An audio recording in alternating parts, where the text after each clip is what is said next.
Mensagem número 80, Bendigamos, baseada numa passagem da primeira epístola de Pedro, capítulo 3, versículo 10, onde ele diz: porque quem quer amar a vida e ver os dias bons, refreie a sua língua contra o mal. E Emmanuel comenta: não vale condenar. O desmentido talvez chegue hoje, de maneira imprevista, porque a misericórdia é alicerce da lei de Deus. Reflete quantas vezes já observaste o socorro invisível ao que era tido em conta de mal irremediável. Viste doentes graves voltarem repentinamente à saúde quando já se achavam sentenciados à morte. Conheceste malfeitores que se transformaram em homens de bem, quando pareciam totalmente afundados na delinquência. Tateaste problemas complexos que encontraram equação de improviso quando se afiguravam plenamente insolúveis. Choraste sobre situações inquietantes que tomaram rumo salvador quando tudo te fazia crer em tragédia. Seja qual seja a provação em curso, refreia a língua para que a tua língua não amaldiçoe. É possível estejas vendo tudo em derredor de teus passos pelo prisma do desespero. Entretanto, asserena-te e aguarda, confiante, porque se a misericórdia de Deus ainda não está alcançando o teu quadro de luta, permanece a caminho. Olha só, pessoal, que coisa bem interessante, né? A nossa mensagem da semana passada, que tinha sido sorteada já pela segunda vez, era sobre palavra falada, né? E agora nós estamos vendo uma mensagem, sorteamos uma mensagem, que é a mensagem número 80, cujo título é Bendigamos, né?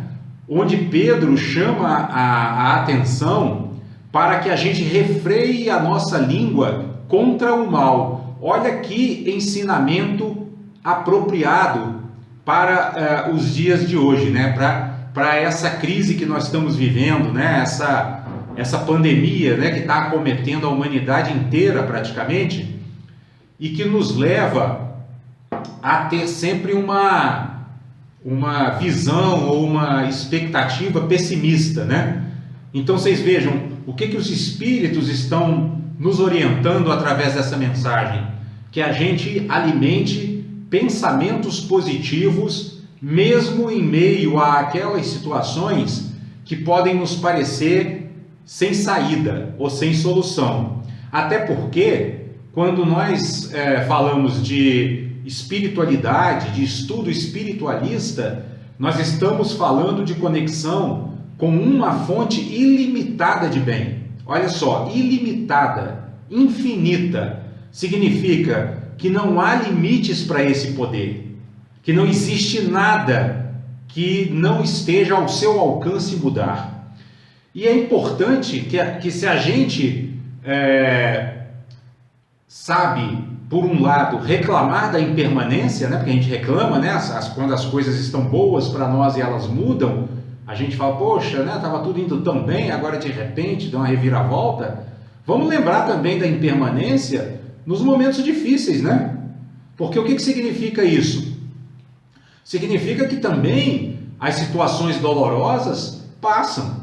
Significa também que aquelas configurações de momentos muito difíceis também mudam, como tudo muda na vida, né? Então, essa mensagem do livro Palavras de Vida Eterna, ela vem nos alertar para que a gente tenha não só um pensamento otimista em relação ao momento que nós estamos vivendo, mas que, além disso, a gente transforme isso em palavras de otimismo, né?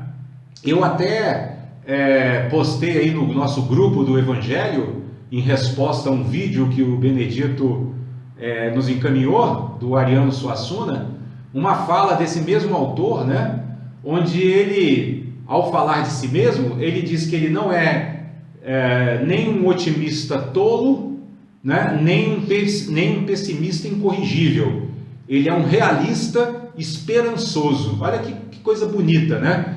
Realista, ou seja, pés no chão, mas que não perde a esperança, né? Que não se deixa levar por uma visão negativa das circunstâncias, né? Que está sempre buscando nas circunstâncias aquilo que elas podem apresentar de positivo. Porque, como a própria filosofia chinesa antiga ensina, não tem nada que seja puramente yin ou que seja puramente yang.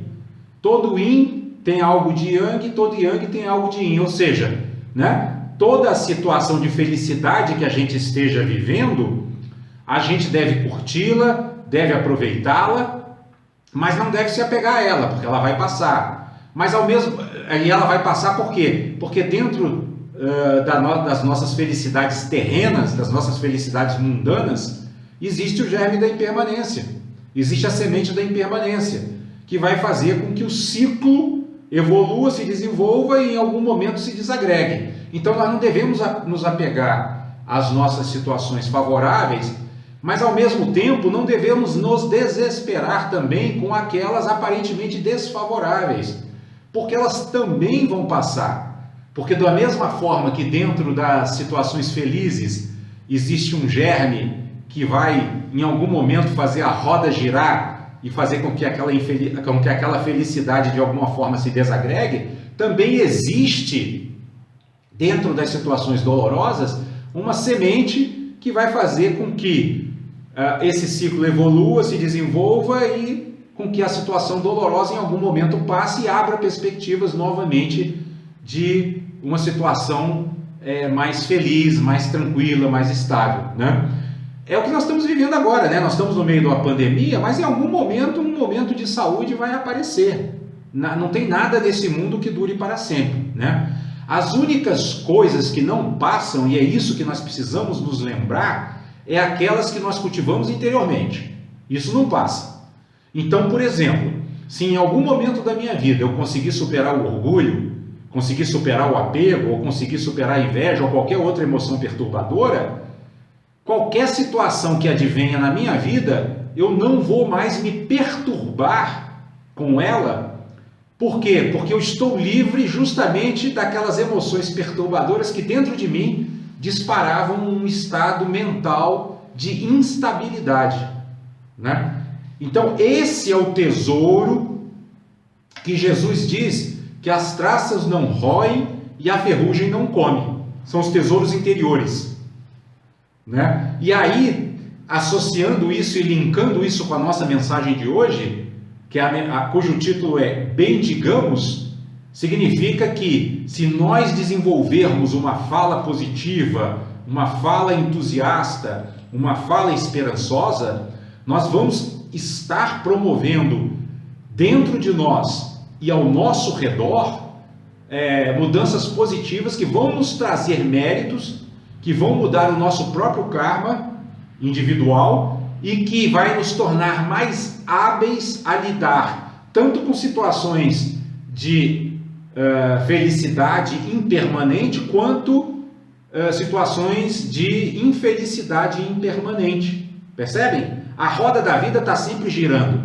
mas o nosso mundo interior, as nossas conquistas interiores, elas são definitivas. E é por isso que nós fazemos as nossas reuniões aqui aos sábados. Para quê? Para que a gente, assimilando o conteúdo dos ensinamentos evangélicos, a gente desenvolva, né, dentro de nós essa estabilidade interna que vai nos permitir mantermos serenos tanto em situações felizes quanto em situações infelizes ou de dor. Então não adianta a gente ficar alimentando expectativas de felicidade que dependa de circunstâncias externas.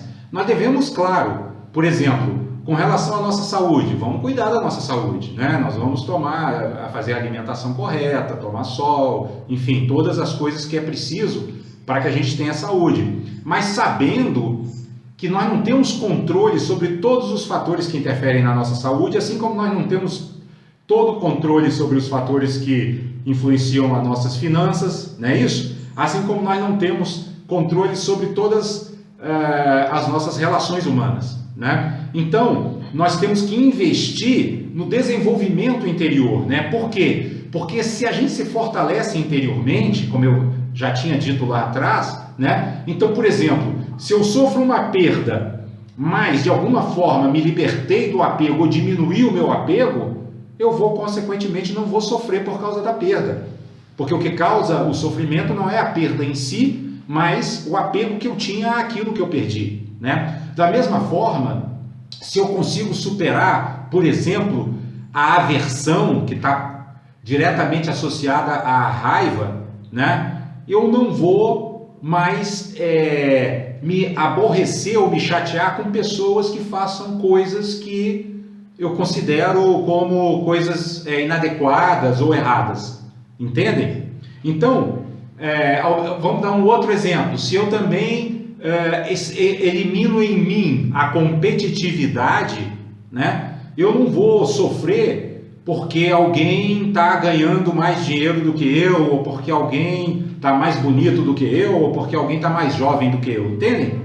Então, é aí que nós temos que investir, porque é aí no nosso interior que está a raiz da felicidade perene.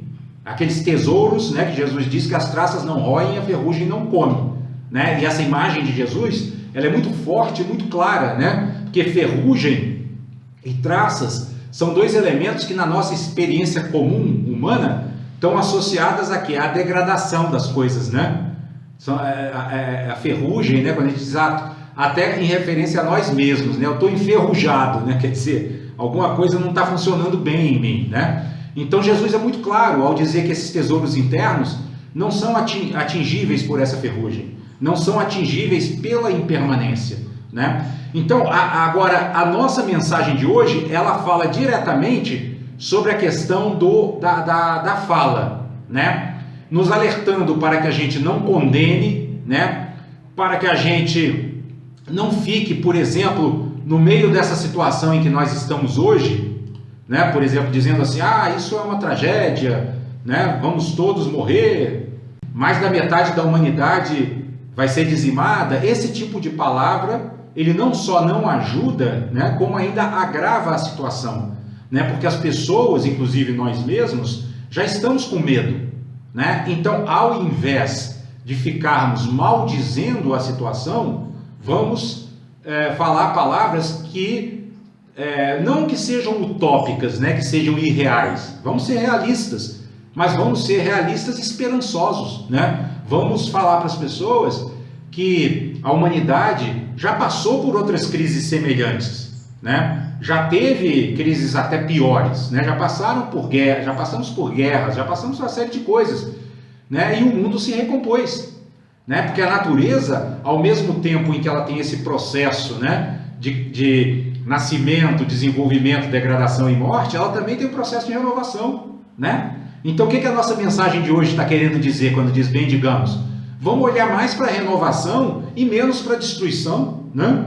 E vamos lembrar, inclusive, de quando Kardec, no Livro dos Espíritos, fala sobre a lei de destruição. Ele pergunta aos espíritos, mas por que Deus permite que exista a lei da destruição? E os espíritos respondem de uma maneira muito direta, simples, clara e concisa, para que possa haver renovação, né? Nós mesmos nos melhoramos muito durante a nossa vida, em muitas circunstâncias. Por quê? Porque o aguilhão da dor bateu à nossa porta, não é isso? E nos forçou a abandonar velhos hábitos e a renovar os nossos hábitos para melhor, né? Por exemplo, uma pessoa que tem péssimos hábitos alimentares e com isso tem uma saúde frágil ou qualquer coisa assim, aí passa por uma doença grave e muda seus hábitos alimentares e se torna uma pessoa mais saudável, não é isso? Então temos que olhar sempre para o fato de que a destruição,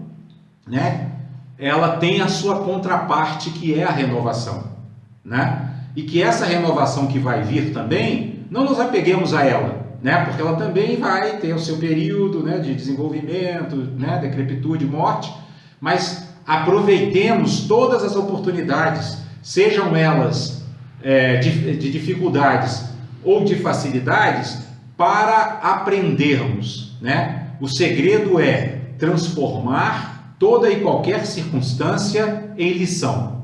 Porque aí o que nós vamos estar fazendo? Vamos estar aprimorando o nosso interior, né? Superando as nossas dificuldades interiores e, consequentemente, adquirindo essa estabilidade que Jesus disse que as traças não roem e a ferrugem não come, ou seja, que não estão suscetíveis ao desgaste do tempo.